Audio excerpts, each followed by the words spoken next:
Hello and welcome to the Doofcast, a film and TV podcast from Doof Media. I am your host, Scott Daly, and joining me as always is my friend from childhood. We talked a lot 12 years ago and haven't done so since. He's in town for business. It's Matt Freeman. How's it going, Matt? This is going to be an incredibly intense meeting, isn't it? Yeah, definitely. I'm here for business, just business. Just business. Just for business. Yep. This week on the show, it is part 6 of our ongoing series taking a look at the 10 Best Picture nominees just in time for the 2024 Oscars. This week, we're taking a look at Celine Song's feature film debut titled Past Lives. Then, Matt, I don't know if you knew this, but the Super Bowl was on Sunday. Did you know that? I did know that. Did you watch it? No, I did not watch it. Figures. No, but I did learn that that's the best day of the year to go to the mall because nobody's there. And I got to make the joke where like a cashier would be like, "Yeah, it's really dead today," and then I would be like, "Why? Something going on?" I got to make that joke. You non-Super Bowl watchers are just the worst. Yeah, I know.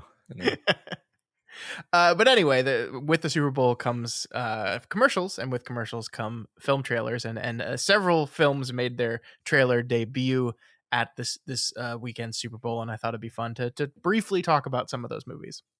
All right, sounds good. That's the show. That's what we're doing. Nice. Let's do it. Let's get into it. Let's talk all about Celine Song's Past Lives. What a good story this is. Childhood sweethearts who reconnect 20 years later and realize they were meant for each other. In the story, I would be the evil white American husband standing in the way of destiny. Shut up. He was just this kid in my head for such a long time. I think I just missed him. Did he miss you? Hands on! Matt, what is this movie all about? Nora and Haesung, two deeply connected childhood friends, are wrested apart after Nora's family immigrates from South Korea. 20 years later, they are reunited for one fateful week as they confront notions of love and destiny. This movie was written and directed by Celine Song. It stars Greta Lee, Tae Yoo, and John Magaro. Matt, what did you think of Past Lives? I like this movie. It felt like a movie from our Blind Spots show. I kept getting confused, and I would be like, "This is just like that other movie on this series." And remember like, no. the name of it? Well, it reminds me of several movies on our other series. But I forgot that no, this movie came out this year. This is not an all-time classic from the past. This is just a good movie that came out this year. So I say that to intentionally imply that I liked it a lot. I thought it compared favorably with a lot of the movies that we watched that were on the list of greatest movies ever. It also had a similar tone and vibe of just being sort of experiential, not super heavy on the plot. Not a whole lot really happens in the movie, but you're still very wrapped up in it. You're still drawn into the characters. The performances are amazing. It's funny. I don't actually know that I enjoyed it because I found it stressful and sad, but it was a really well done movie. What did you think? Yeah, I agree with you. I did also think about In the Mood for Love and several other of the movies that we talked about during our Blind Spot series, and not just because it involved an Asian couple, but just because of this idea of lost love that both people realize is unobtainable. And the kind of the melancholy of that whole idea. Yeah, I mean, I think when the credits rolled on this movie, I turned to my wife and said, that was really sad. But it was really, really beautiful. I think this is a very emotional, touching movie that makes you very sad. But I think is really, really great to look at. Like, I think the photography in this thing is just incredible. What Celine Song does with her camera, some of the stuff I want to talk to you about is really, really interesting. And kind of how the movie's structured and all these things, I think, are worth talking about and make this it's a slow burn. Like, as you said, like, it's not heavy on plot. The scenes kind of drag. I don't mean that in a bad way though. Like, this is a movie where there's a lot of subtext. There's a lot of things not being said between characters, and you just have to kind of understand how they're feeling and what they're thinking through how they're interacting with each other. and that makes it just an enjoyable movie that feels very real. Yeah. Celine Song, I said this was her feature film debut, and it was. I think, I looked on IMDb to see, what other things she's done, and the only other thing I could find, Matt, is she was a staff writer on The Wheel of Time. Oh, interesting. Yeah, it's fascinating. So it is kind of cool that, that she's a writer. I think she's a playwright technically, so I think she's had a lot of success in theater. But in television and film, it's this and it's The Wheel of Time, and it's really cool that she got to make this movie. Which, you look into her past even a little bit and you go, oh, she's writing about her life here. She was born in South Korea. She immigrated to the United States. She's married to a Jewish playwright, and perhaps I haven't looked into this, but perhaps has a relationship from her childhood that she feels as passionately about as the character in this one does. So it's a very personal movie, and you don't even have to look her up to know that. It just feels like a movie about someone writing about something very specific and personal to them. Yeah, I mean, I think even if this exact scenario isn't true, I feel like there's a lot of stuff about the immigrant experience, this very specific immigrant experience. And yeah, of course, just love in this complicated world of ours. Yeah, I mean, there is some, like, the thing that spoke to me so much about this is just this idea that, you enter every relationship you have with, your entire past lives, with you, right? Like, this idea that every new relationship you have, you're carrying everything that came before, and there's a whole different person, and that person had different relationships, and how kind of weird that is sometimes. Especially, I think it's only, exemplified in the case where she is a new person, like, right? This character changes her name. She adopts an American name. She it's a cutoff. It's totally different. Like, it is almost literally like a past life was her life as a child in Korea. Yeah. And so, you have these relationships and these things that were incredibly important to you back then, and they're just gone suddenly. And then just how that weaves its way through your life, I think, is really, really fascinating, because, I think it never goes away. And I love that they, in this movie, they meet up again, or I guess meet up online again in 12 years after being children, and kind of reignite their friendship and more, and then lose it again, and then again reignite it 12 years later. Yeah. It's the most stunning part of the movie is that they were able to revive the Facebook landing page from decades ago. Yeah, how did they do that kind of stuff? Like, it was old Skype too. Like, yeah, with the sound. I guess it's just special effects, right? Yeah, I don't. Who knows, man? maybe there's some company out there that keeps old versions of every piece of software in case somebody wants to set a movie in 1996. And have ICQ running in the background. Yeah, I mean, there's got to be like a prop company that is just saving every version of the iPhone, so you can always have the period correct version of the iPhone for whatever thing you're doing. It's tricky because it's not as simple as just saying, like, well, somebody could make a mock-up of it, because it's like, well, you'd have to know what it looked like. You'd have to know exactly what it looked like, because it looks perfect. I know this seems like a weird tangent, but like, I think I do think there was a lot of sort of period piece feel to bits of it, except the period was a point in recent history. Basically 12 years ago for us, right? Yeah. I mean, I found this, like, I don't know, the thing I most identified with, and not out of personal experience, is like what it must be like to be her husband, right?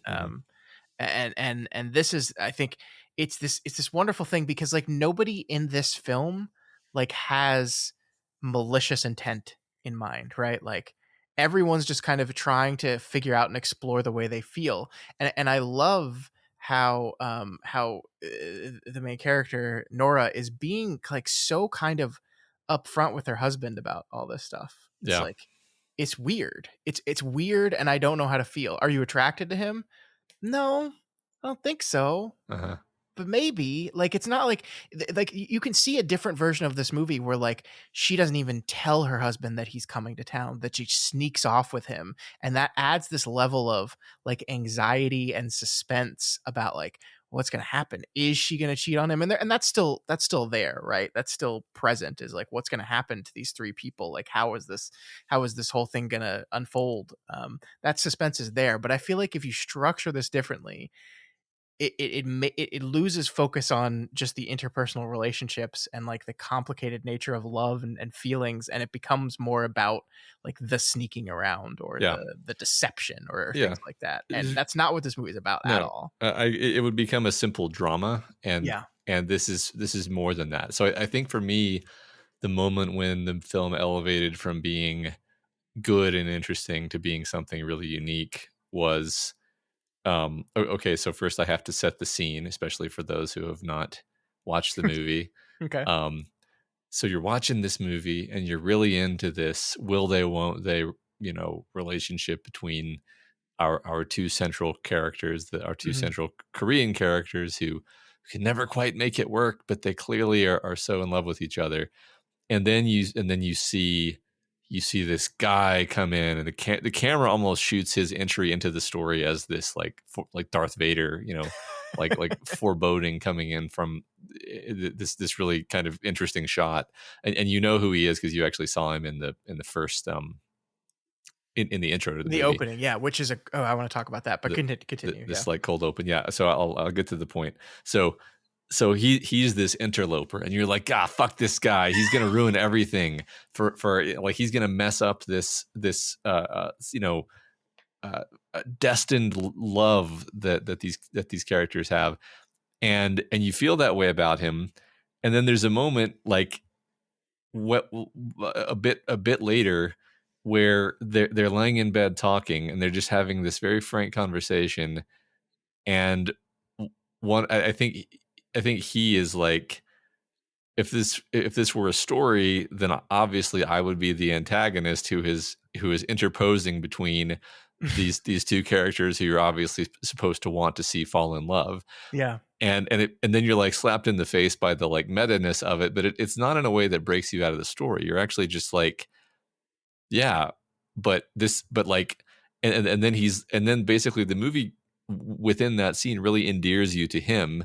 Yeah. And it kind of reminds you like, I'm not just some asshole who's here to ruin everybody's life. Like I love this woman. This is my wife. Yeah. And it like, it clearly hurts him that she probably mainly married him to get a green card, because he actually loves her. And I think she loves him. I didn't see it just as a green card marriage. I mean, she kind of says that to the guy, right? Yeah. I'm blanking.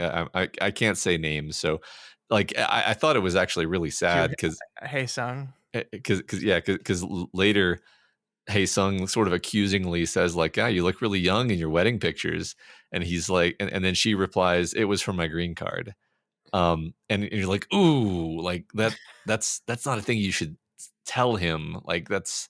Yeah, but I don't know. Part of that feels like it's posturing to me for her being like I don't want to say that I fell in love with someone else because of you. Mm-hmm. Like I have an excuse and I have a reason for these actions. And I think that was part of it. I think they love each other. I think they love each other in their own way. It's not the kind of love that exists between Nora and Hae Sung, and it could never be. This is kind of this, as the movie says, like timeless, like universal connection that cannot be denied, but just isn't going to work this time around type thing. It's not that, certainly, but I don't know. I liked her relationship with her husband. No, I do too. I don't want to come off wrong here, because I think the love between Nora and Hae Sung was, in fact, like exactly that kind of pining that can only exist if it is never actually consummated, right? Yeah. Like, because you could imagine a sort of like other version of this movie where like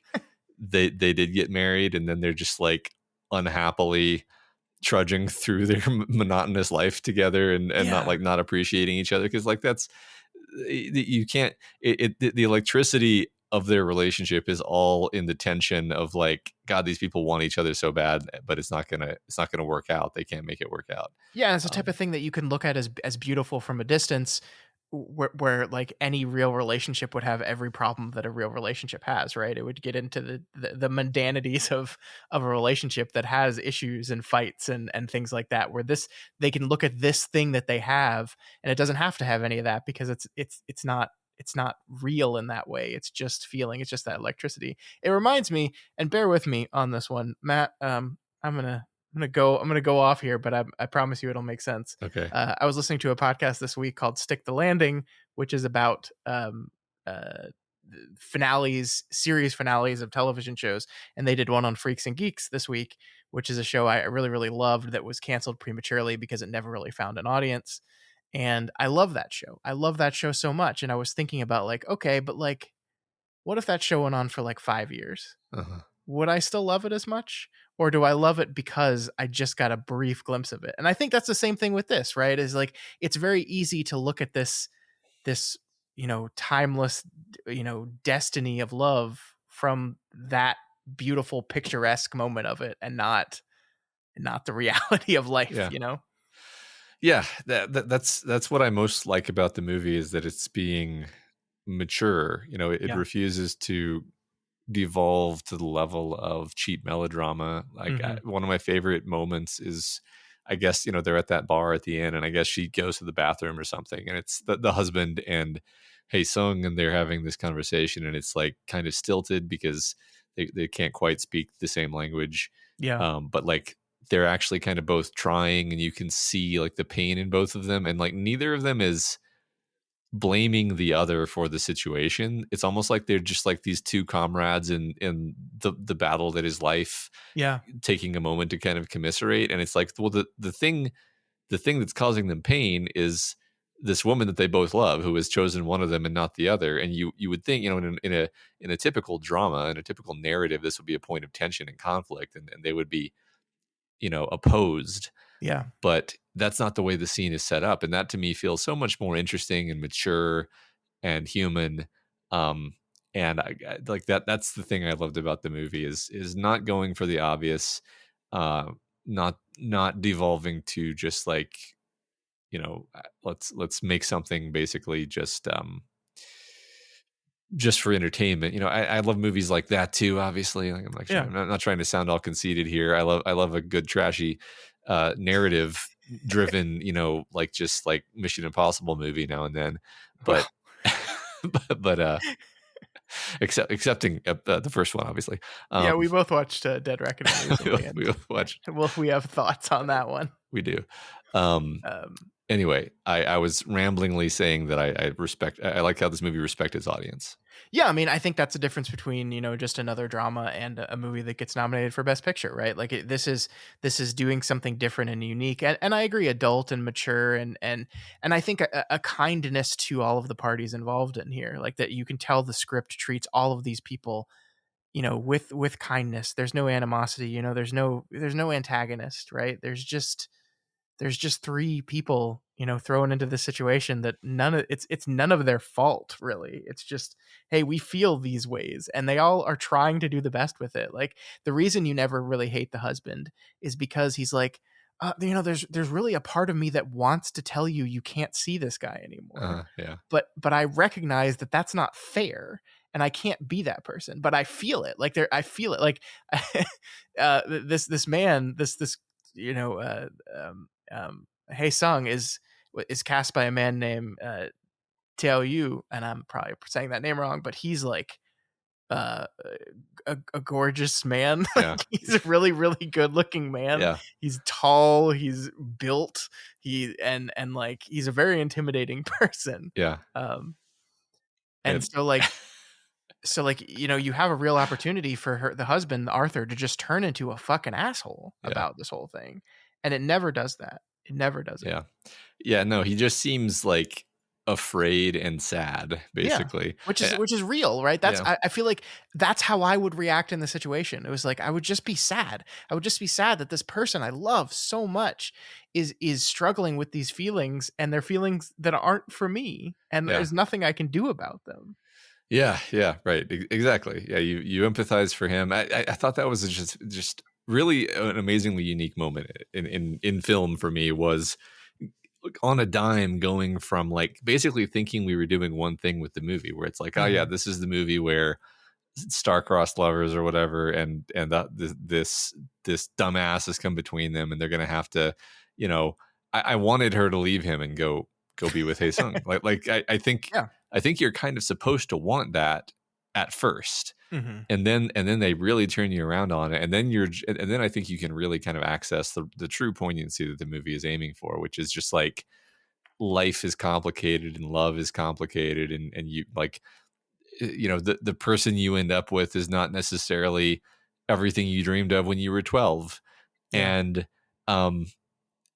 And like that's kind of hard to metabolize sometimes, like even like because the husband is asking, literally asks her, like, am I what you imagined when you were 12? And she's like, she's not mean about it, but she's almost like, don't be stupid, of course not. Yeah. But like, no, like that would be that's a fairy tale. Nobody gets what they imagine when they're a child. That's not a mature way of living your life. This is my life. I'm happy in my life. And he's basically like, so I'm a disappointment to you. and it's like no, like that's not what that means. That's right? not what that means. That you can't think about your life that way. You'll go crazy. I agree. It is really profound, and it's almost like profound in its simplicity, because it's like, of course, but like we don't think about things like that, especially when we write stories about it. Like we frame it of heroes and villains and good choices and bad choices and destiny and fate, and that's not how any of it works. The thing I always think about, kind of related to this, is, you know, the movie Titanic, where Rose, you know, old Rose dies at the end of the movie and goes to be a ghost back on the ship with Leonardo DiCaprio. And in that moment, I always think about the man that she married and spent 60 years with. All of the children she had. Yeah. And it's like, no, I'm going to go hang out with this guy I knew for 5 days on a boat. But like that's, that's the thing about this movie, is like, it's illustrating the complexity of that, and that and the different levels, and like what love is between different people, and the curse of life sometimes, which is just timing, right? Like so much of love and relationships and life is just, who did you meet at a certain time in your life, and who could you not be with at certain times in your life. Like that, I love that conversation where she just says flat out to him, like, when's the earliest you can come to New York? And he's like, 2 years.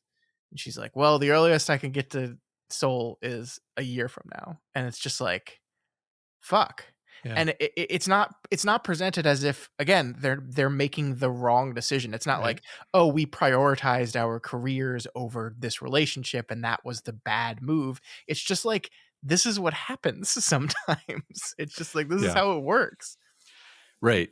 I found that to be a really interesting and dramatic moment, because you're like, there's so many, I don't know, I was feeling so many emotions, because I was like, you know, she's sort of like forcing the issue, and part of me is like, why is she forcing the issue? Why can't they just keep you know, chatting online? Mm-hmm. And then you're like, well, I mean, it actually just kind of becomes painful to like keep chatting online when you are trying to like live your life, right? And you I mean, I've been in long distance relationships. Me too. Been in a disproportionate number of long distance relationships. Like so I guess that's one reason why I found that to be particularly interesting, because that's kind of the perennial conversation. Like, how long until we can make this not be a long distance relationship anymore? And if that question doesn't have a very clear answer, then things can get really rocky real fast.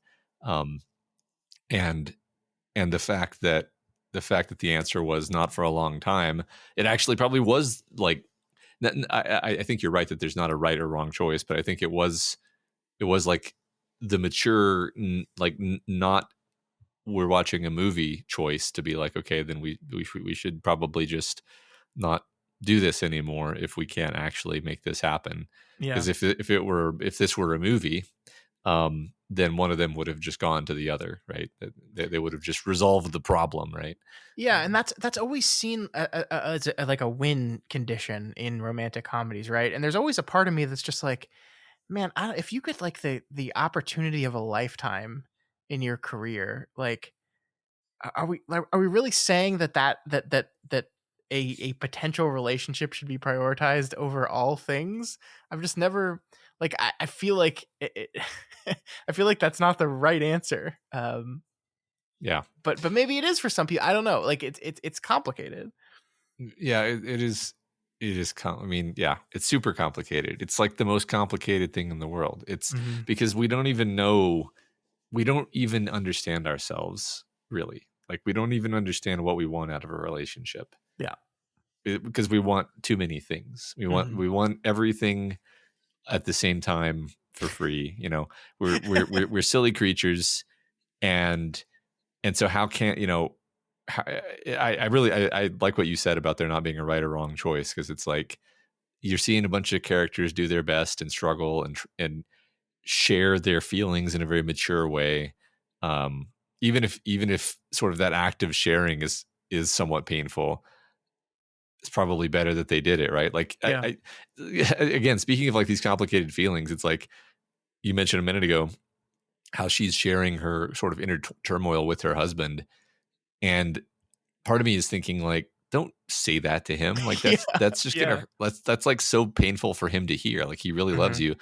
But then I'm like, well, if you don't, like, if he knows you're thinking it anyway and you're not sharing these feelings with him, then that's just even worse, actually. Yeah, because what he's assuming you're feeling is 10 times more extreme than and worse in his head than it could be in reality. Right. Yeah. Right. And the fact that you're not sharing it means that you're hiding it so that you can like start building your case that we need to get divorced. Mm-hmm.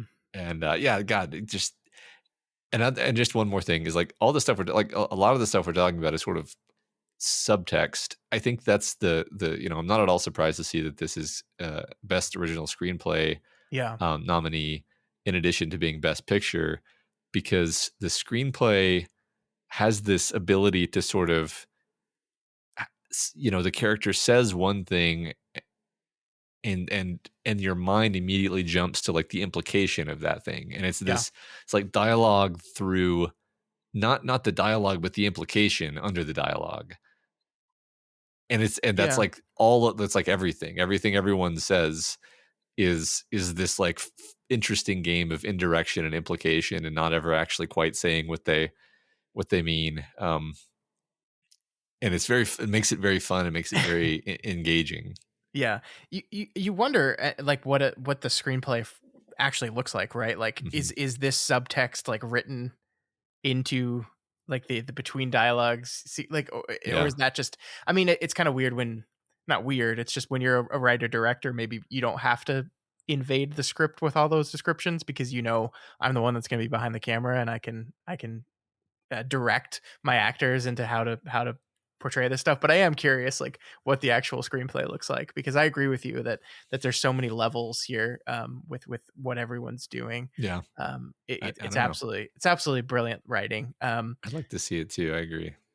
Speaking of that, I did want to talk about that structural choice we gestured towards a little bit ago, which is that the movie technically opens with we are basically from the point of view of a different couple observing these three characters talking amongst each other and trying to suss out what their relationship is with each other. I thought that was really interesting because we meet them fully formed. We meet them at the end basically, and then there's that great moment where the Nora character like looks at you at the very beginning of that cold open. That's just a powerful moment of like feeling like you're a voyeur, and I do think the way Celine Song directs this movie, I really think there are many shots where we are made to feel as if we are observing something we're not supposed to be. Like, she shoots a lot of stuff through frames from a distance. There's a lot of like absolutely beautiful close-ups too. Like, I think some of my favorite photography is when the two of them are at the carousel. There's just like these compositions of them on either side of the frame and the power of showing them leaning and turning towards each other. Just great stuff. But so much of this movie is told through a window or some other object to make it seem like we're just kind of peeking in on this whole thing. And I found that really, really fascinating. Yeah. I it's funny. I don't think I consciously noticed the things you're pointing out, but I agree that that vibe is there. The distance. I mean, I think, like you just pointed out, obviously the fact that it opens with us sort of being identified with this like pair of Americans talking to each other while voyeuristically staring at them and being like, who do you think they are to each other? Yeah. And first of all, I think that's just a great way to open a story, because you're like, yeah, I do. Who are they? I don't know. I can't wait to.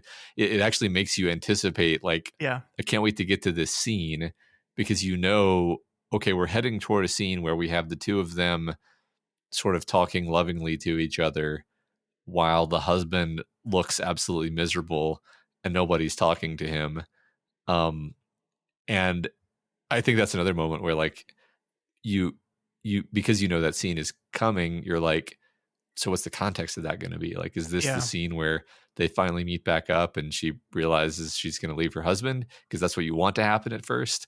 And then, by the time you get there, your feelings have changed quite a bit. It's really, really cool way to do that.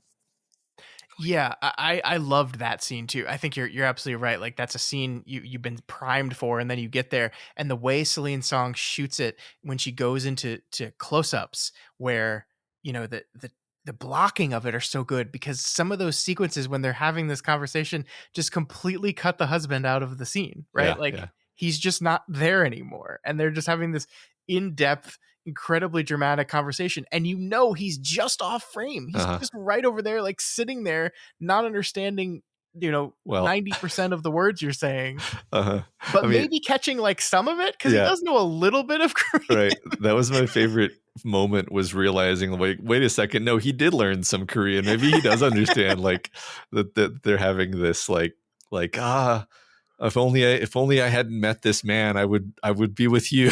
And you're like, fuck. Yeah. It's great. Really good stuff. I like I don't know, this is just an amusing moment, speaking about this sort of like indirect and implication style of writing the dialogue. I just love the moment where she's first getting to know the guy who becomes her husband, and she's explaining the past lives concept to him. and then ends it by, he's like, oh, and they really believe this? And she's like, no, it's just something we say to Americans to seduce to seduce them. And then he kind of like shifts, and then she like gives him this like nod of like, yes. That's so human, man. Like the hesitance of the initial, like, are you saying what I think you're saying? Yeah. But I also love it because it's a totally different way of interacting. And again, there's no better or worse, but like, you've got, when it's her and Hae Sung, like they like stare at each other in the eyes. They're very still. There's this sort of, again, like electric rapport between them. And, and then and then in that scene with the guy who becomes her husband, it's hesitant. There's a lot more, like, you have to give like overt signals. They also speak to each other in just such a different way. Like when she's talking about her feelings with her husband, it's expressing things in a I honestly think a more mature and adult way. It's a more explicit way. And when she talks to Hae Sung about like deep things, it's usually sort of like romanticizing things in a way that feels much more childish. Like, also, yes, romantic, but romantic in a way that feels less mature and serious.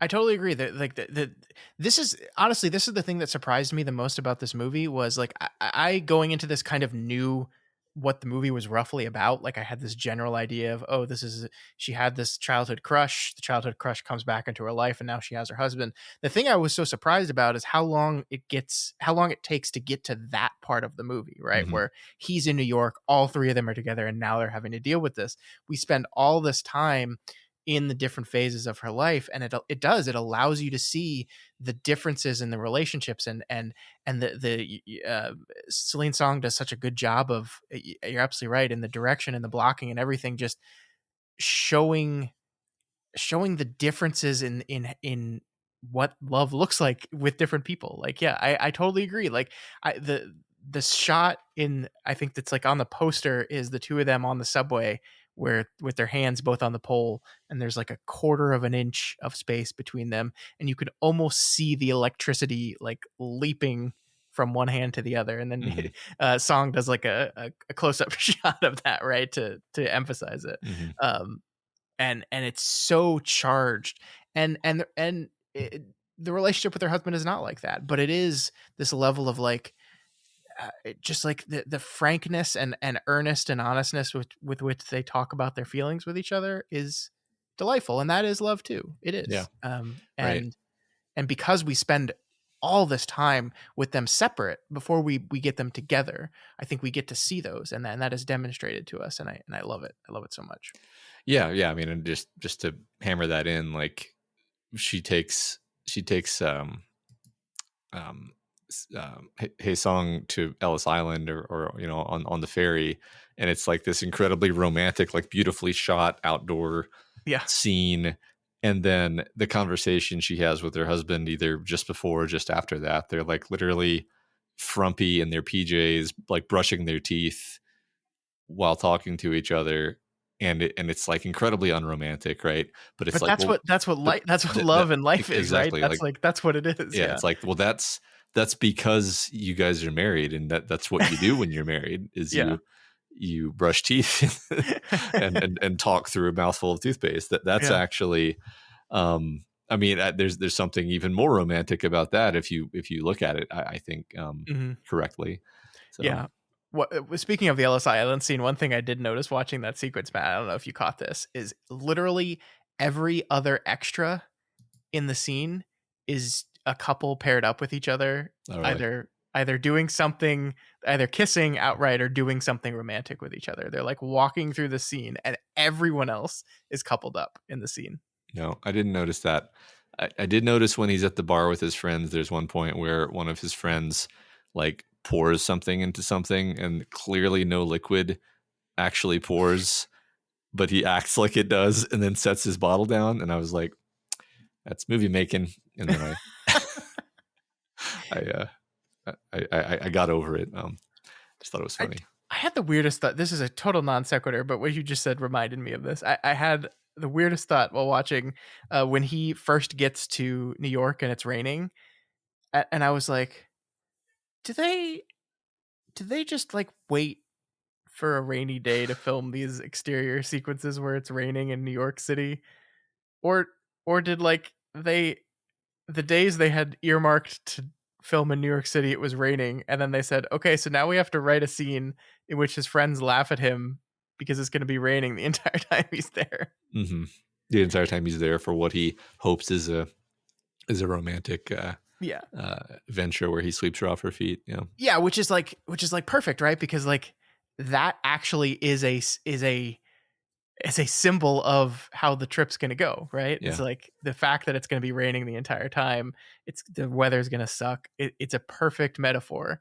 And so it's like, I just wonder, like, especially in these productions that don't have a huge budget, don't have a lot of time to film, like how they manage that, because like, there's not too many exterior rain sequences, and the ones where they're in buildings looking out the window at rain, like that's easy to fake. That's really easy to do. But like, I don't know, when he gets out of the taxi cab to go into the hotel, and by the way, another shot through a window that's way far back of him, like the camera is in the hotel shooting out to the street.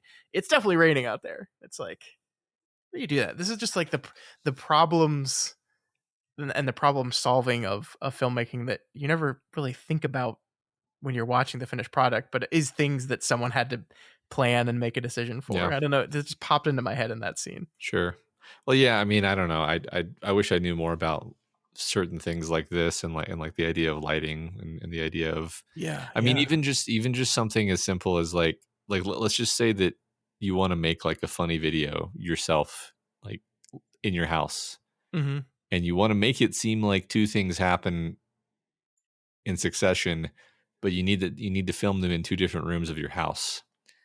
This is a very simple problem, and I've never actually solved it because even just 2 rooms in the same house will have like wildly different lighting. Like the color and intensity of the lighting will look totally different. So like no matter what you're doing, it'll look totally different. Yeah. Right. And obviously filmmakers, they know exactly how to solve these problems, and I don't, and probably couldn't without a lot more equipment than I have access to. Anyway, I do agree that these are always interesting things to think about, especially for lower budget movies. It's just I mean, lighting is one of the most important parts of filmmaking. Yeah, I mean, film is light going through a lens, right? So like and I think it is the difference between a bad film and a good film, or a cheap film and a well done film is many times just how the lighting is done. So yeah, these are really complicated things, and most of the setting up of scenes that take so long on set is getting the lighting the way you want it to be. It's really, really complicated. The cinematographer does a great job with it on so many different movies. So yeah, I totally agree with you. It's just the type of things that you never think about that are just like the day-to-day muck of filmmaking. Yeah. I just want to express another just delightful like script touch or whatever movie choice, extremely subtle, just the kind of thing that made me fall in love with the movie though, is like when she's, you know, relatively she's you know, starting her career, she's in New York City, and she's talking to her mom on the phone, and you see, you know, the phone is on the table and it's on speaker, and they're having this like kind of like slow lazy conversation, and you see the phone, and the time, like the counter on like the call duration is like 57 minutes. And it's, I just love that as like a great way of expressing, like, she just gets on the phone with her mom and has hour-long conversations. And this is just a typical thing that she does. This is kind of how her life is. Like she's working really hard. She's living in New York City. She probably feels disconnected, and feeling disconnected, she reaches out to her mom. Yeah. And that kind of tells you what her life is like. Like, her life is at a point where it's not unusual for her to have these hour-long conversations with her mom. You know, now I'll have an hour-long conversation with my mom every once in a while, but showing that as just like, yeah, they're just on the phone chilling, and this is, you get the sense this is what they do. It says so much about where she is in her life, and maybe, you know, why she'd be more desperate to like make this connection from her old life, because she's feeling a little isolated maybe. Yeah, no, definitely. I mean, that's what they're doing on the phone, right? Is they're just playing on Facebook and and looking up everyone from their past lives and seeing where they are. Facebook, the unsung hero of this picture. yeah, seriously. It does. I think, again, you know, we were talking at the beginning about like the period nature of this, and it's like, this is a thing that happens and could only happen in the modern world we live in, right? Where you live in Korea with this guy, you know him up until you're 12, you move twice, first to Canada and then to America, change your name, and yet somehow you can still find each other. That's a thing that was a lot more difficult 10, 20, 30, 40 years ago, right? Yeah. Well, I would actually say there's a narrow window of time where you can have this exact story, because you couldn't do it now, because they would have simply never fallen out of contact in the first place. Yeah, you're probably right. Yeah. So, no, I agree with that. So, all right, Matt. So this, what do you think about this general conceit, this concept of, you know, star-crossed destiny, you know, relationships, and like the idea that, you know, some people are just in some ways meant for each other, but that doesn't necessarily mean that they'll be together. How do you feel about this? I am multitudes, Scott. So part of me is a huge romantic, and I love the idea of soulmates, and I love the idea of, you know, like a sort of chivalrous romantic love and all of these things. And I love stories that depict that kind of love. But then also at the same time, I'm able to be a realist, and acknowledge that, again, like, life is complicated and people are messy and nobody knows what they want. And uh, sort of, I don't want to say, romance is dead, but it's a complicated beast, is what it is. It's a complicated beast. I don't know. Did you what are you teeing up here? What do you think? Oh, I wouldn't tee anything up. I was just curious. Yeah, I mean, I agree with that.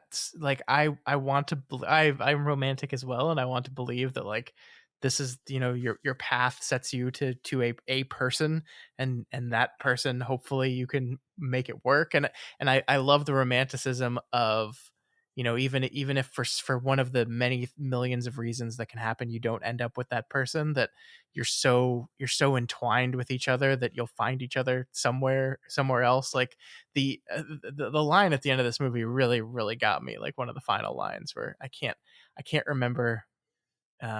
I can't remember what exactly he says. I think he says, like, what if this is our past life as well, and we're already something else to each other in the next one. Who do you think we are, or something like that? And she's just like, I don't know. Yeah. Yeah. And then he says, see you there. And Yeah. it's just like, oh, Yeah. oh. Yeah.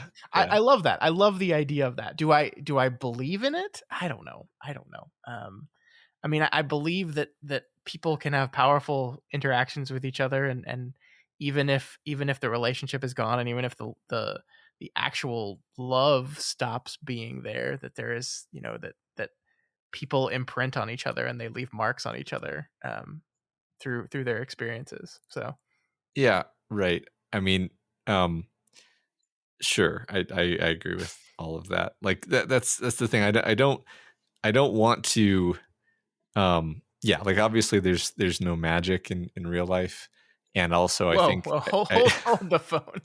Well, I think the there's a reason the one that got away is, like, such a powerful and relatable trope, and it's literally because you're always going to have this, like, shimmering, gossamer haze of memory over the one that got away, from your past, someone that you never actually did get to the point of, brushing teeth together, and that means that it maintains this patina of perfection, and you can delude yourself that it was always going to be perfect. It was going to be that level of perfect, and it was going to feel that way forever, and your life was basically going to be perfect. If that had worked out, your life would be perfect and you would be happy.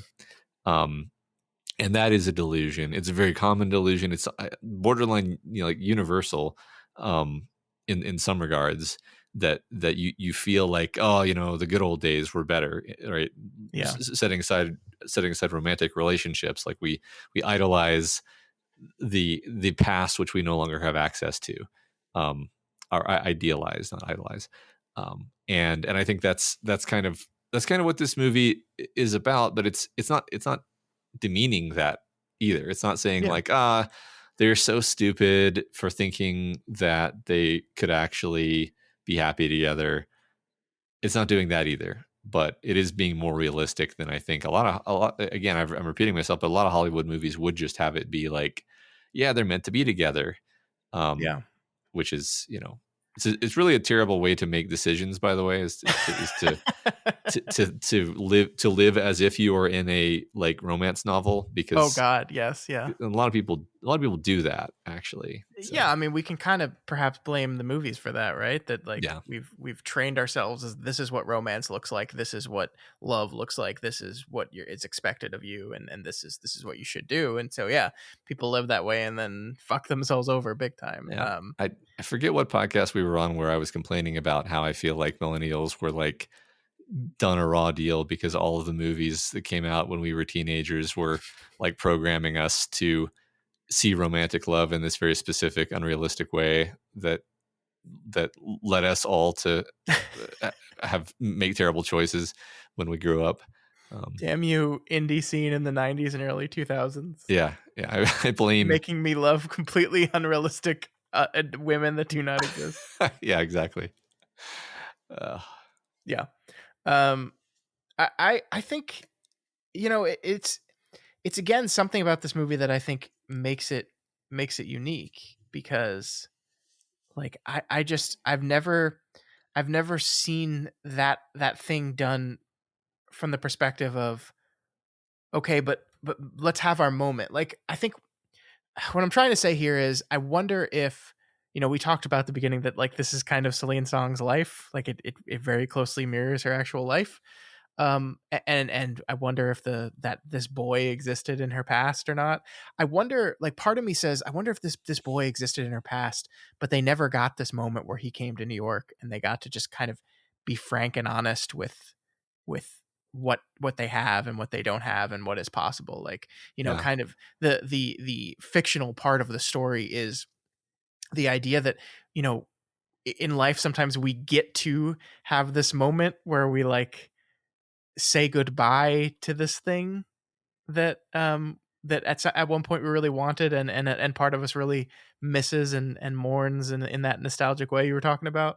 That, but like it is super rare in life that we actually get these very poetic, beautiful moments where the two of us can stand there looking at each other eye to eye, knowing that we love each other, but also coming to a simultaneous realization that this can't happen this way. It's not meant to happen this way. This is not the cards we were dealt. It's never going to happen. And we get to know that now. We both get to go our separate ways, comfortable at least in the fact that we were able to have this moment and come to this conclusion together. That strikes me as the most fictionalized version of this story, right? But totally, but perhaps that she was working through that through writing the story. That seems totally reasonable. I think you're totally right. Yeah, because if you really met the person years later, you would not have this deep, heartfelt discussion. You would just be like, yeah, so how's your job, right? Like, like that's not the way people actually talk to each other. That's fine. I'm not criticizing the movie, but no, I think you're totally right. And I think I wanted to say, tied to this and other stuff we were talking about earlier, is like, it's not just, oh, this relationship, it's it's not just, oh, hey Sung, he's so dreamy. It's like she's mourning this 12-year-old version of herself who was, somewhat traumatically ripped away from her life. And obviously was not into it. I mean, you were right. We're talking almost exclusively about the latter part of the movie, but there was a big part in the beginning of the movie where she's a kid. We see that she doesn't want to leave. She doesn't want to go to America. She hates that she has to pick a name. She doesn't want to pick a name. She just wants to be herself. Like we focus on this idea that she has to change her name. She has to become a different person. And we watch her as she, has trouble, establishing her career.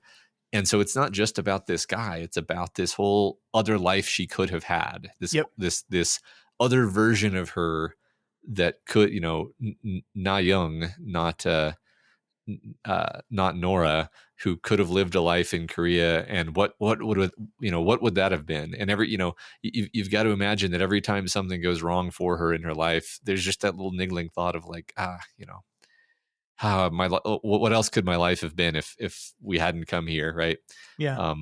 And so there's it's more, I think, mourning much more than just this lost love, and I think all of that is in the movie, and it all lands for me too. I agree. And the beautiful trap of that kind of thinking is like the answer that you come up with will always be better than what the reality would be. Is that like, everyone does this, like with everything, not just with love and relationships, but with everything. And it's like you're in a job and you're in a stressful moment in your job right now, and then you nostalgically look back to your last job that also made you miserable, but for whatever reason in this moment that one looks so much more appealing than this one.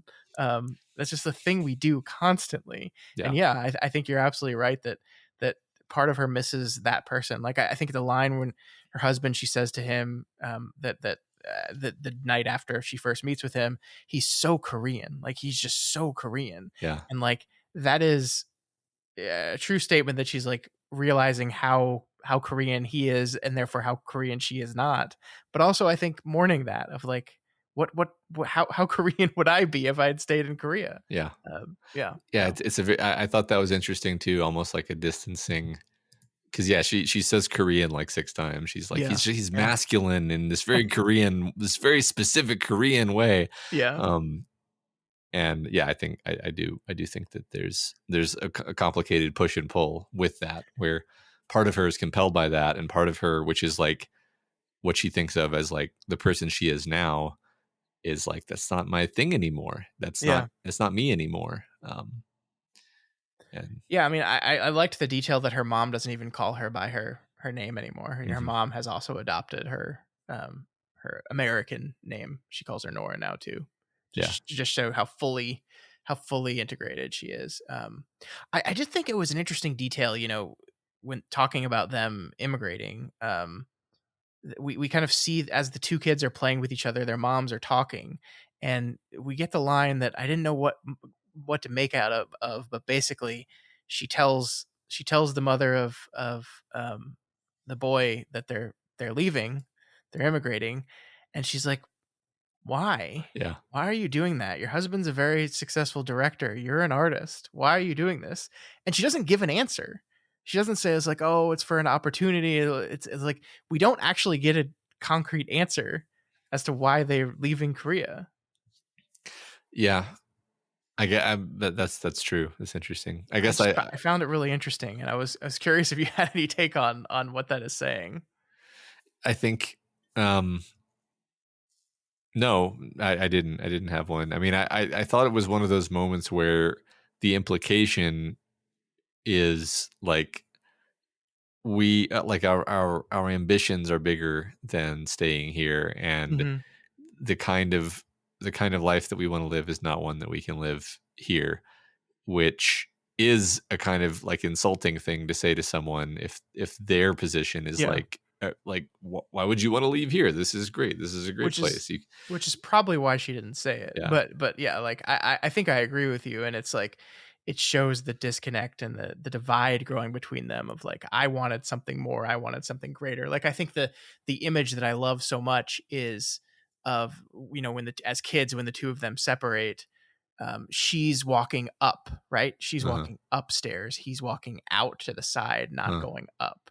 And so that is this idea that she's leaving him and is on an upwards trajectory away from him. Yeah. To be a huge pedantic nerd, in the subtitles, when the mom was telling her that they were immigrating, the subtitles said immigrating with an I, and I was like, no, you're emigrating with an E. I did notice that, yeah. I was really distracted by this for that whole scene, to be totally honest with you. I like ruined the movie for you. Ruined the movie. Yeah. plot hole. I mean, I like what you said about exiting in different directions. That reminded me of that anime Your Name that we actually liked. If you remember, one of the animes that you liked, where there's the staircase. Three, yeah. But the staircase is sort of a recurring motif in the movie, if I recall. And that kind of reminded me of Your Name. Anyway. Yeah.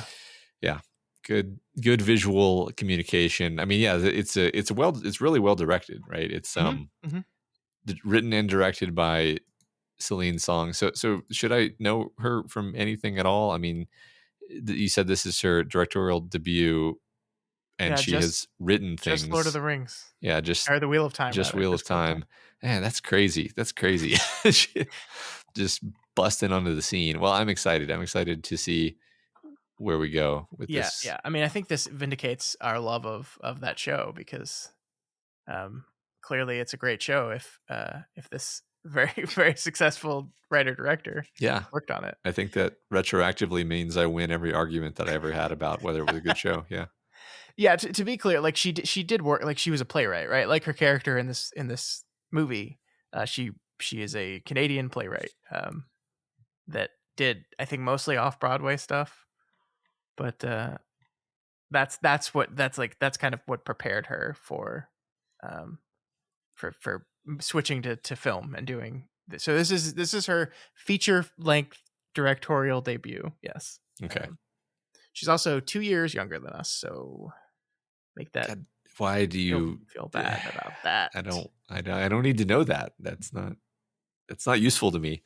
All right. Listen to this. I pulled up her Wikipedia page. In November 2020, Song directed a live production of Chekhov's The Seagull using The Sims 4 on Twitch for a New York Theater Workshop. Some people are just creative, I guess. That is fascinating. Yeah. I want to see it. Me too. I hope somebody saved it. Yeah. So yeah, I mean, I think this is just a triumphant debut in filmmaking. Like I obviously have not seen her Sims thing, and I've not seen the off-Broadway plays that she wrote either. But my gosh, I can't wait to see what she does after this. It's kind of one of these incredible, like, just like, where did this come from? And the place is her life, right? It came from her experiences, and I can't wait to see where she goes from here. It's great. Yeah, me too.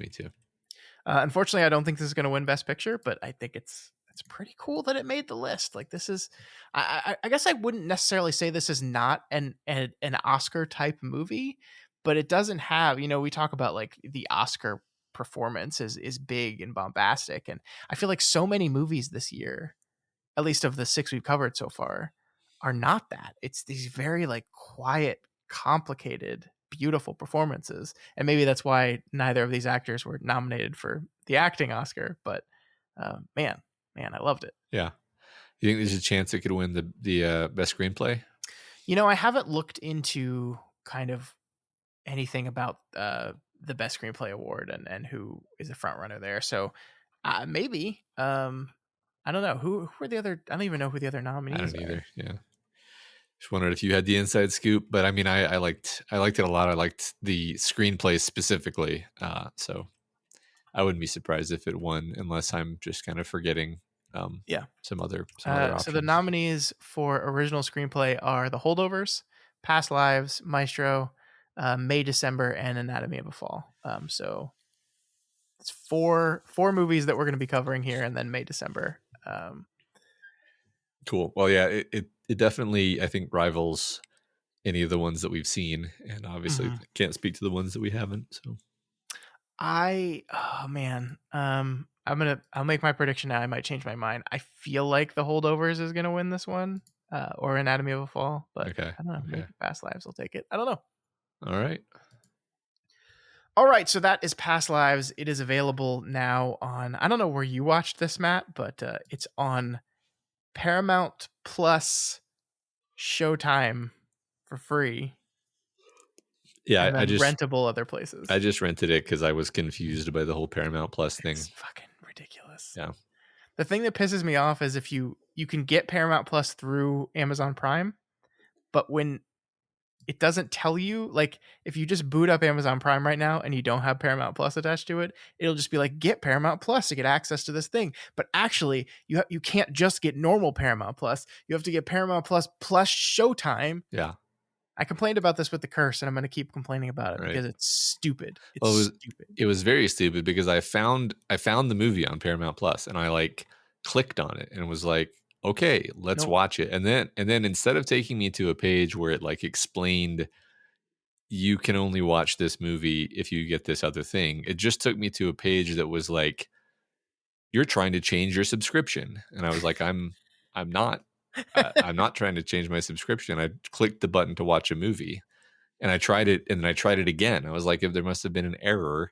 And now that we're having this conversation, I'm like, what it was trying to get me to do is to sign up for the blah blah blah blah blah blah blah thing that you just said, and it didn't tell me that, right?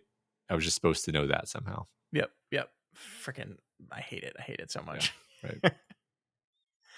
All right. That is Past Lives. Glad you liked it, Matt. So did I. So I hope you folks out there, if you're still listening and haven't watched the movie, I hope you will go give it a chance because it is really beautiful. Yes. Doof. All right, Matt, let's talk about the Super Bowl.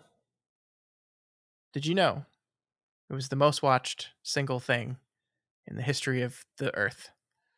I did not. It was watched by 123 million people, which makes it the most watched broadcast event of all time. Not necessarily true. I think one fact I noticed when that was reported is that the Mr. Beast video that came out 2 weeks ago got 128 million views. Which is not like, I understand that a viewer on a network program is not the same thing as a view on YouTube, right? Like I think a view on YouTube is much easier to get that, but like it does just strike me at how much new media has just taken over and dominated, where this is still this is the most watched single event in the history of broadcast television, but it just, it's a drop in the bucket for some of these other things. Right. Yeah. No, I remember people talking about like these news shows that people act like the world revolves around them get like tens of thousands of viewers basically, which is a small percentage of the number that like popular podcasters get in terms of downloads. Yeah. So for reference, I was talking about Freaks and Geeks earlier. The series premiere of Freaks and Geeks appeared on Saturday night in the year 2000, I believe. And it got 9 million viewers.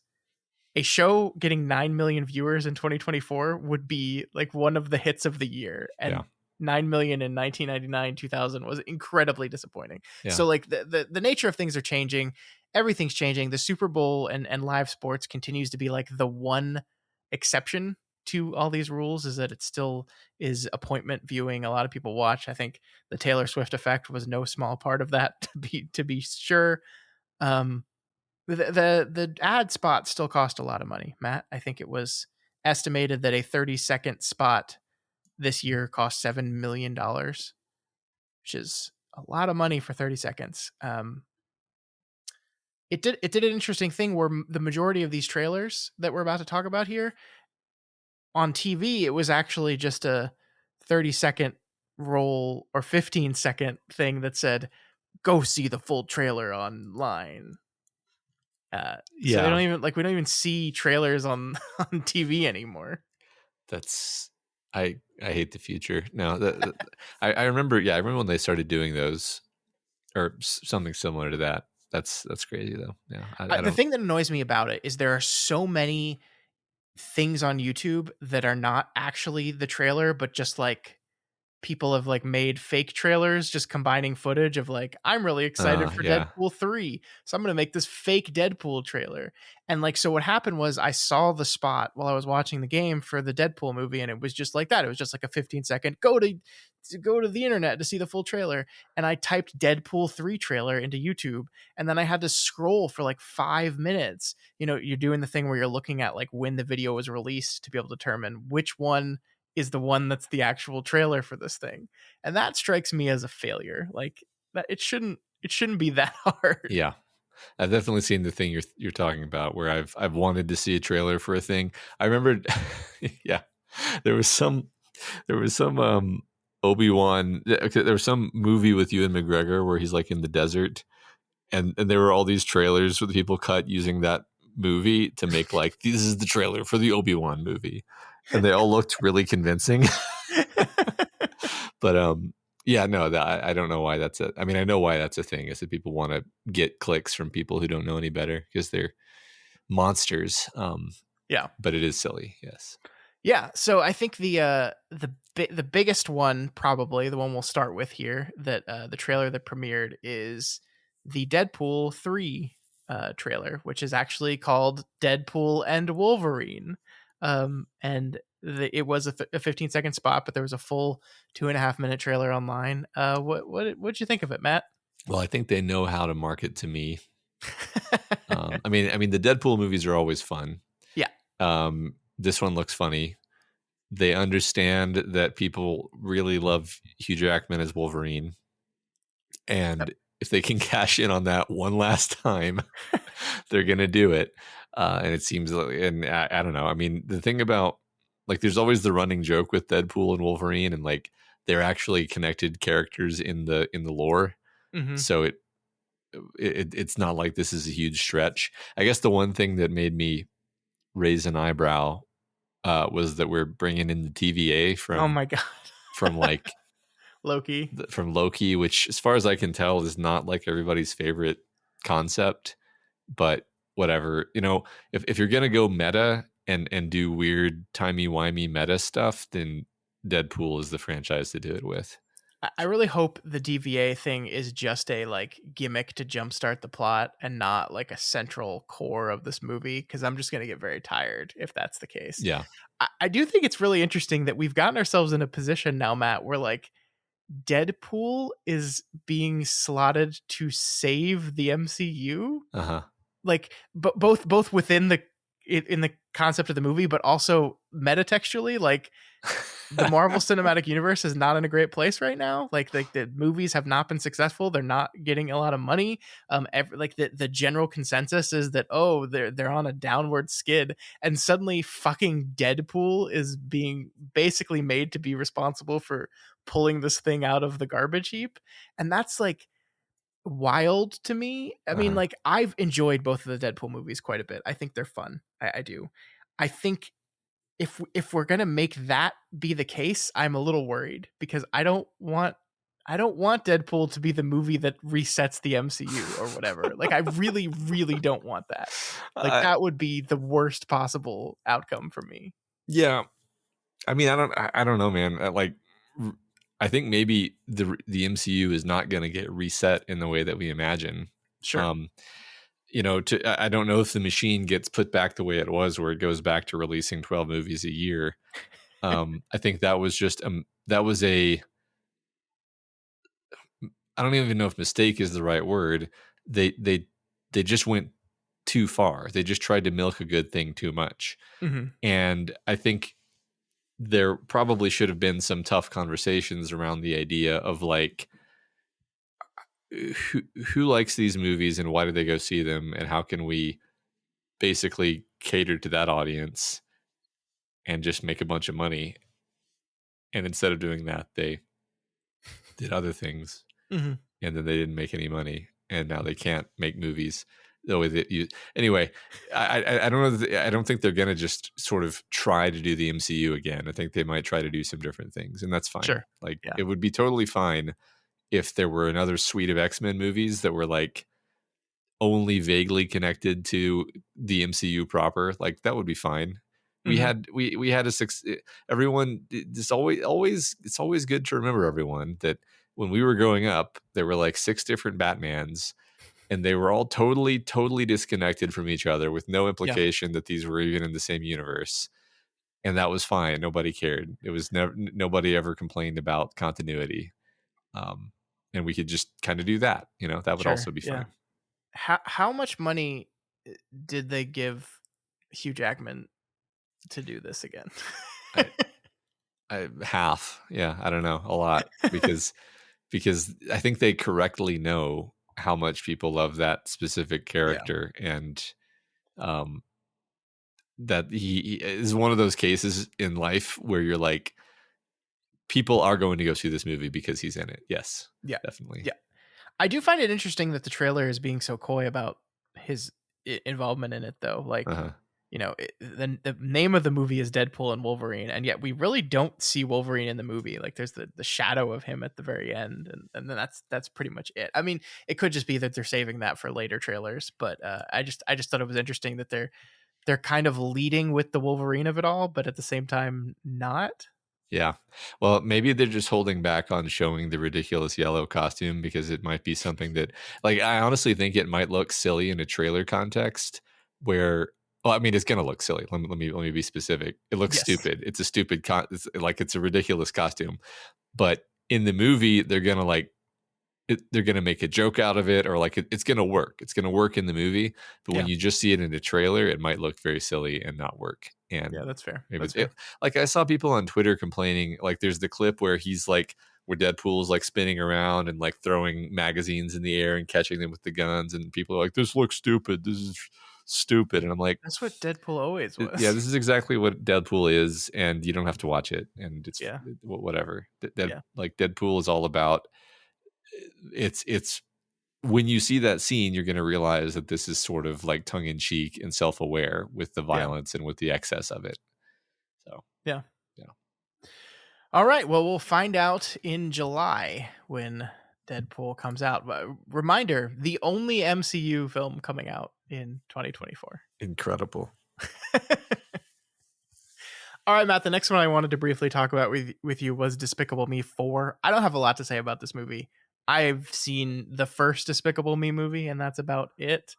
This is probably going to be the first movie we take our son to because he's already obsessed with Minions. One of his Valentines from one of his friends at daycare was a Minion one, and we started the Minions movie this morning before school because he really, really wanted to watch. He goes, I want to see Minions. I was like, okay. That's great. I did like we only got a little teaser for this. We only got like a little 30-second spot thing. But it was a funny AI joke that like all of the AI in the world is actually being made by the stupid Minions. I thought that was pretty funny. Yeah, it was. I mean, it's funny. I also don't have much to say about it. I enjoy the Minions movies. I like watching them with my kids. They're always, good, clean fun. We'll probably see this one. Sure. I do think Illumination gets a bad rap when, compared to Pixar, right? Because like, Pixar seems to be the more artistic of the animation studios, but like kids fucking love Illumination movies. Like the Illumination has firmly established their brand as, no, these ones are actually just for your kids, not for the 40-year-old children that go see our movies. Well, they're very funny. Like they are funny. Like I say this with no self-consciousness. Like I think the Minions movies are funny. Mm-hmm. Pixar movies are often not trying to be funny. Like Inside Out has some jokes in it, but it's also very heavy. Whereas Minions, you kind of know you're going to have a good time. It's going to be relatively light fare, and that's fine. Yeah. We did see a brief trailer for Inside Out too. What are your thoughts on this? Like I think Inside Out is a masterpiece, and I love the shit out of it. Like it's one of my favorite Pixar movies. I don't know how I feel about. Let's talk about anxiety. I just don't know how I feel about this. I mean, I'm sure it'll be interesting to me. Once again, I mean, it kind of reminds me of our comment about the Elemental movie, where it's like, man, I love this movie. I'm not sure if kids are going to get anything out of it. Yeah. And then the second half of that story, though, is that I then showed it to my kids and they were riveted. And I was like, I guess I don't understand children, because apparently that they did love it. And I sort of suspect that Pixar knows what they're doing. And, what we might get is a movie that confronts kind of even more heady thematic material while also being such a visual spectacle that children are just utterly entranced by it. And Inside Out 2 will land successfully. Yeah. I like that optimism. I hope so. Yeah, I mean, the thing about Pixar is like I'm always sure the movie's going to be great. I'm just not sure that it's going to make money, and that's partly due to the fact that Disney seems to be dead set on not marketing properly. Mm-hmm. Did you hear that they've been doing this thing where they're trying to re-release some of the Pixar movies that went right to Disney Plus? They've been trying to re-release them into theaters, and nobody's going to see them. It's really sad. They re-released Turning Red into the theaters, and like nobody cared at all. I mean, I didn't even know that, so they're not doing a good job at marketing that either.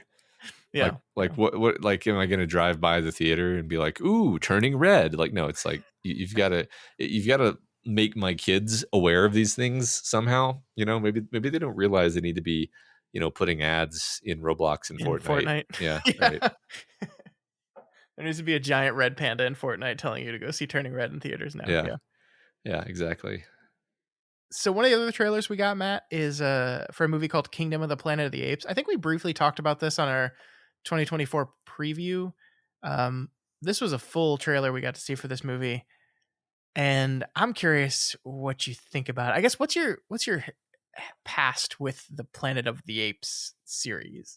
Like the newer ones, specifically, I really liked the first two, and then weirdly I just never saw the third one. Mm-hmm. I don't even have a good excuse. I just didn't.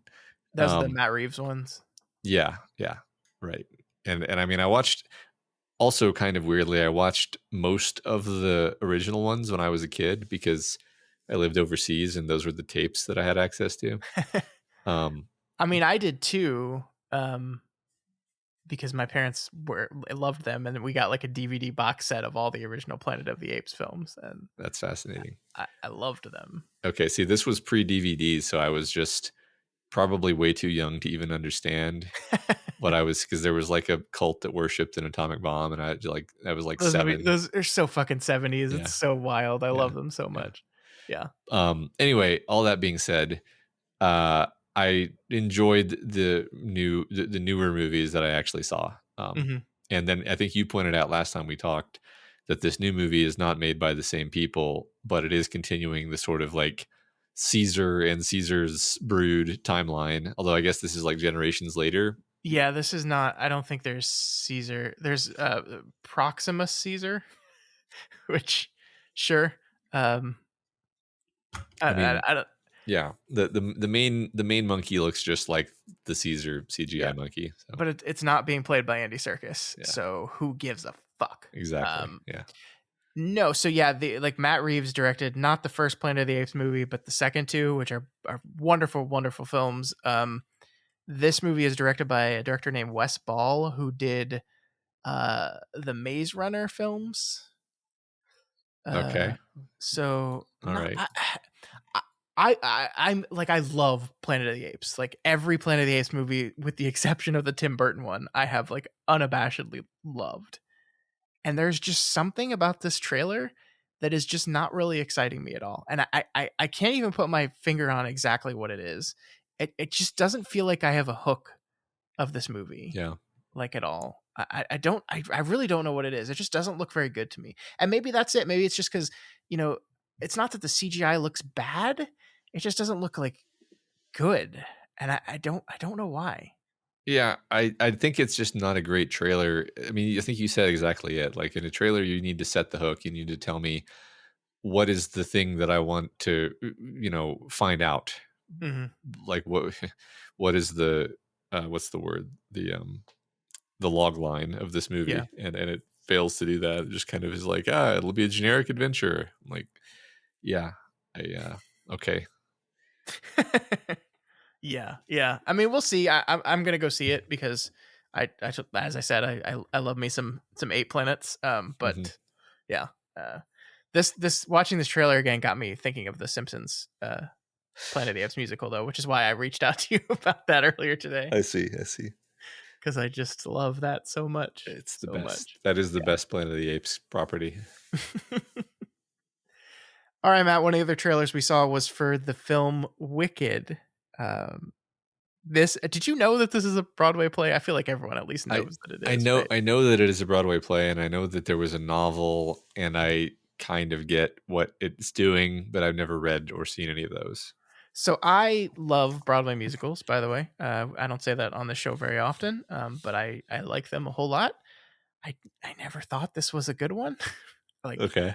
Just never was that into it. It's got a couple good songs, including Defying Gravity, which is like the song from this one. It's a good song. I like it. Just never really loved Wicked. I think this movie looks like shit. I think it looks really bad. Like, I think it looks like modern digital filmmaking where it's very clear that everyone was just on a blue screen the entire time and everything has the sheen of artifice to it that I just hate. I hate the whole look and aesthetic of it. I hate it. Yeah, I mean, I think the kindest thing I can say is that it is clearly marketed at not me. Yeah. I mean, it's honestly, this is one of those situations where I'm like, I have to start seriously realizing that most movies kind of going forward are not marketed at me, actually. And like in particular, Wicked is a property that was never meant for me and my demographic and so forth. And so I'm just not, there's just kind of nothing about the trailer that looks appealing to me. And that's more about me than it is about the movie. I will say visually, I agree with you that like the digital sort of slickness and fakeness and, maybe they can make it work as a kind of hyper reality because it is supposed to be, Oz. But I mean, it doesn't. The trailer itself does not look good. I agree with you. How is it possible that the best looking version of Oz was done in the 30s? I don't know. I don't. That's wild to me. It's very strange. It's very strange how CGI can be misused. I mean, it can be an amazing tool, but it can be so horribly misused that you're just like, no, don't, please stop. Yeah. Also, that the one thing they're not telling anyone in this movie, by the way, is that this is part 1 of 2. This is not going to be the full story of Wicked. Oh God, there was no indication of that in the trailer that I could see. No, they're hiding it as much as possible. That's so funny.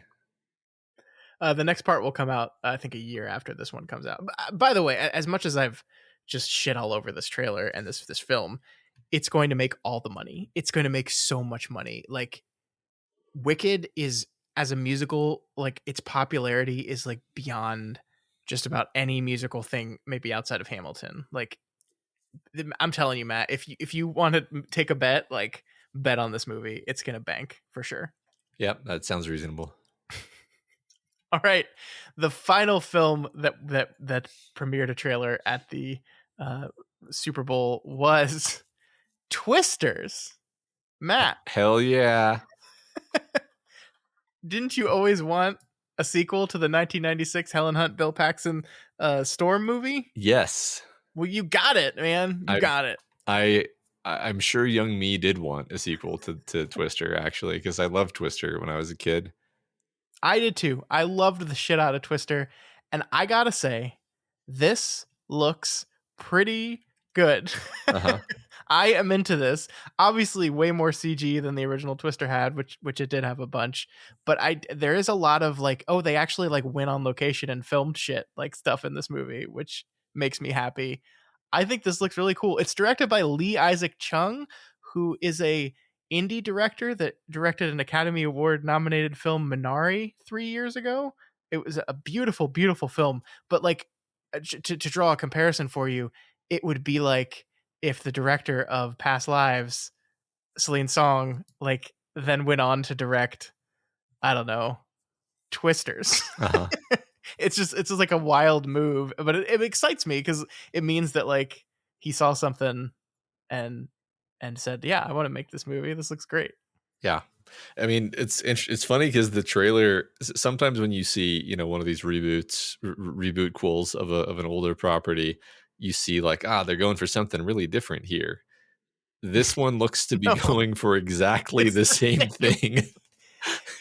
Even to the point where they still have like the delivery device with the little sensors in it, which I gotta say, Matt, I thought in 20 years, 30 years, our sensor technology would have improved. No, but I guess not. No, it's because Bill Paxton retired from storm chasing, and can't do it anymore.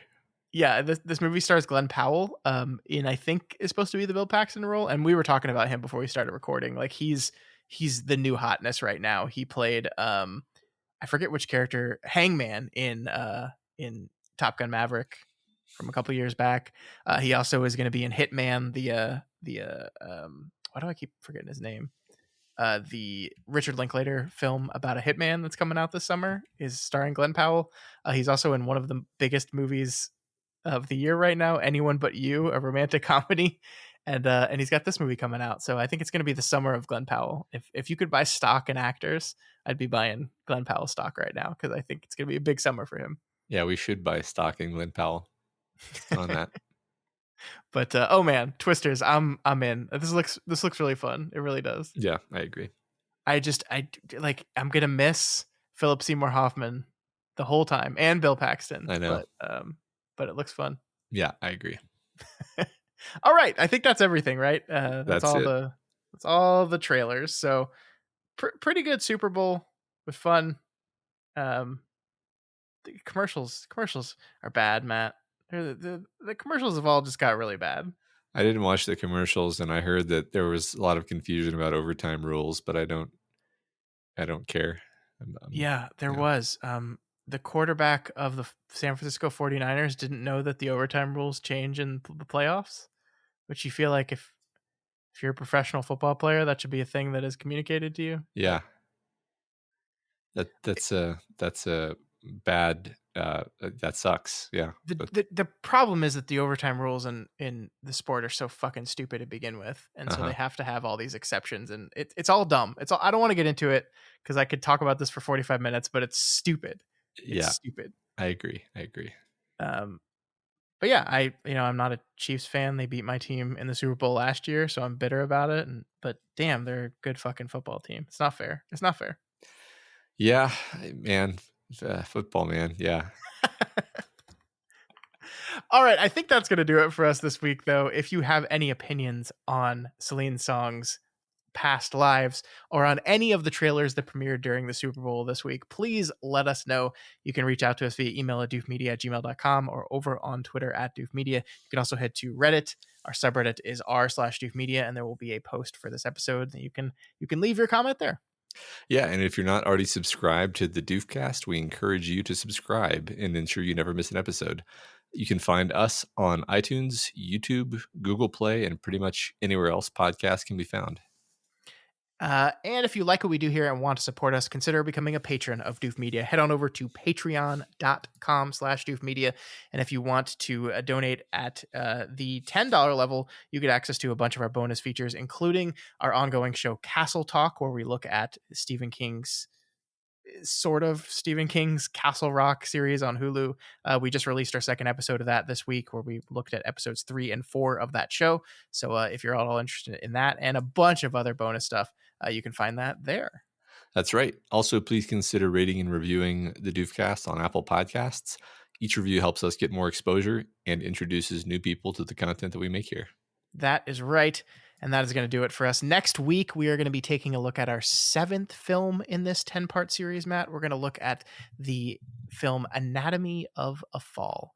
One I also haven't seen, and I'm super excited about this one, actually. I've heard very, very good things about this movie. Yeah, I know nothing about it, so that makes me excited too. Well, we're going to be looking at a fall. Yeah, and there's going to be some anatomy. Yeah. Presumably. So smart. You're so smart. All right, folks, we'll see you next week.